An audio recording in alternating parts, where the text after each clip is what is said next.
Hey guys, Brian delivers you the goods here. Just thought I'd return to you for this album review tonight for Iron Maiden's Powerslave. It's coming out at midnight. It's going to be before the live stream comes out tonight on the first quarter of 2025 talk recap. So basically, yeah, we're going to be discussing Iron Maiden's Powerslave album. So I'm going to discuss what I listened to for this fifth studio album in their discography and let you know my thoughts on Powerslave overall for the 9 tracks on this record. So let's dive into this album review. Technically, there's only 8 songs, but I included Mission from Airy. So Mission from Ari, I believe is how you pronounce it. I don't know how you pronounce it. But overall, I think Ace's High was a strong track, and it executed pretty well for how it was sounding. Sorry, I thought I heard a siren go off or something. That was weird. So, yeah, basically, Iron Maiden Powerslave, to start it off, yes, Ace's High is the first track, and it is a very strong track. Bruce Dickinson's vocals work very well in this track, and very strong track for sure with the guitar work and drum work. So 5 out of 5 for this track.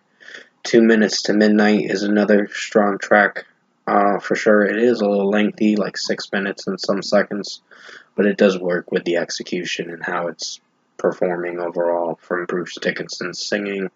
There were going to be some moments that I wasn't sure if I was going to feel for with this track, but I still liked it overall. So, a strong 5 out of 5 for this one, too.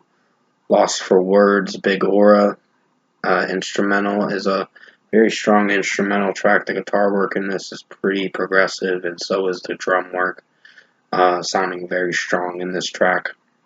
I'm really digging the overall vibe to this track and how the instrumentation is sounding in this. 5 out of 5. Flash of the Blade is a pretty good song in its own way. I think it kind of relies on some vocals that I'm not too keen on from Bruce Dickinson that kind of get a little underwhelming, but it's still very strong of a track for how he sings it, but it's just the way it's sounding is my critique with the track overall. So this is a 4.75 out of 5. The Duelist is a very strong track. It was a lengthy song too as well, but it did execute very well for how it sounded overall. So I really dug this track too.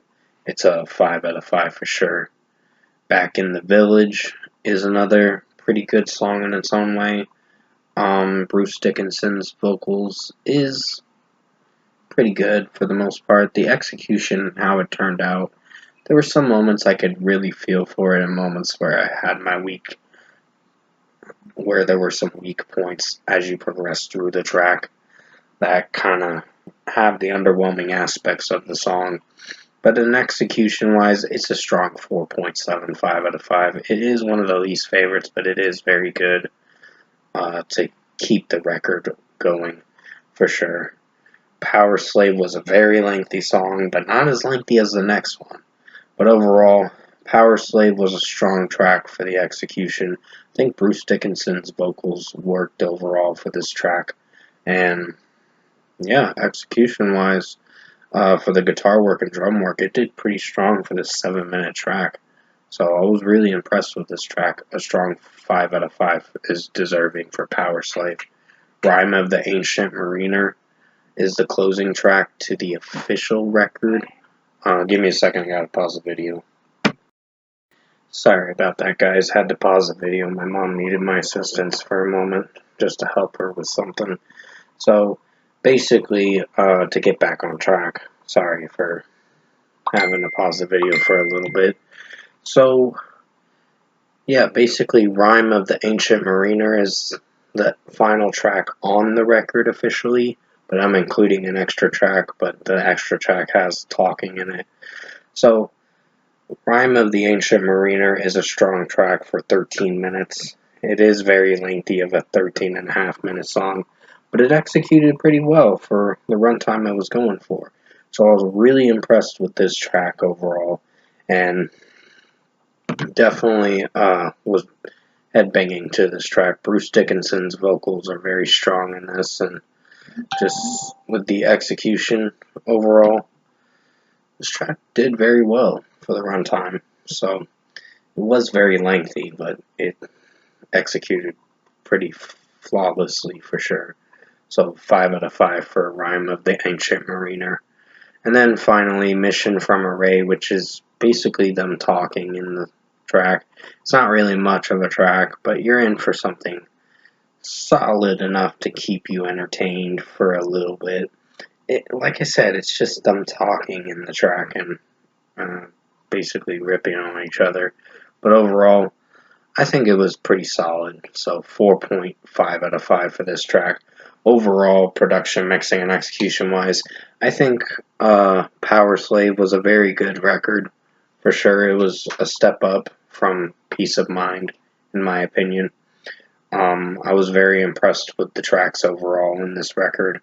I mean, granted, if I didn't include Mission from Array, it probably would have gotten a very strong rating, but I only included it because it was a song that looked interesting and appealing to me to want to add that song to it. But it's overall very strong of a record, and I was very impressed with uh, Bruce Dickinson's vocal performances in majority of the tracks, and the last song was just them talking in it, like I said.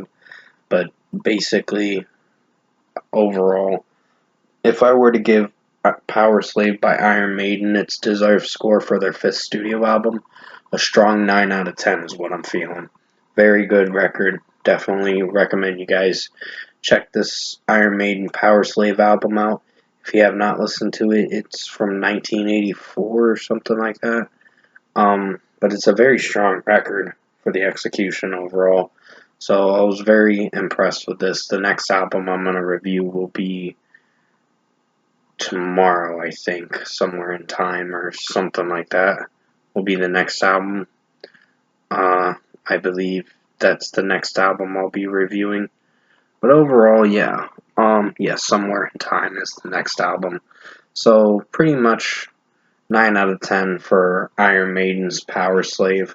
I hope you enjoyed this album review tonight for Iron Maiden Powerslave. I did the best I could to make it as good as possible. And as always, I will see you in my next review.